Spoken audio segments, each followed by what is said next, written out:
Now, there was a story in the Telegraph today that just made me laugh and laugh. Apparently, no one called a single baby born in 2024 Keir. The article goes on to say this. For the first time on record, no parent decided to name their newborn after the Labour leader last year, coinciding with Sir Keir Starmer's election as Prime Minister. On Thursday morning, the Office for National Statistics, the ONS, released its annual baby name data, revealing the most popular names for boys and girls in England and Wales. 4 baby Keirs were born in 2023, but none were given the name last year. Now, obviously, Keir hasn't been a particularly popular name for a while, though it is more popular in Scotland. Someone online pointed out to me that there were 7 Keirs in Scotland in 2024. So we shouldn't really draw a causal connection between the extinction of Keir as a name and the beleaguered, very much self-imposed, Prime Minister. But Helena, it is fun to speculate, isn't it? Well, I mean, what's the first thing that you usually think of when naming your kid, right? Is what would I call them to make sure that they don't get bullied at school?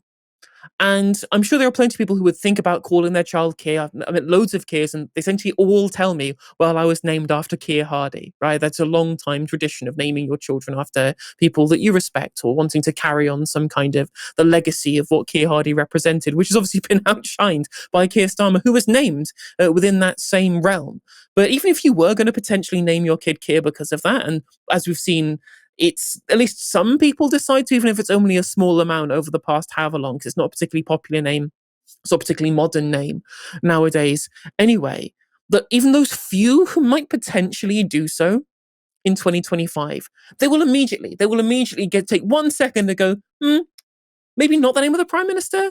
Even if you liked Keir Starmer, even if you didn't think that naming yourself close to the Prime Minister of this country was somehow a damning indictment because of how much of a monster that he is, then you might at least go, well, if my kid goes to school and Keir Starmer's still the Prime Minister, they're going to get bullied for having the same name as the Prime Minister, aren't they? Regardless of whether their opinions of Keir Starmer are as sour as they are right now.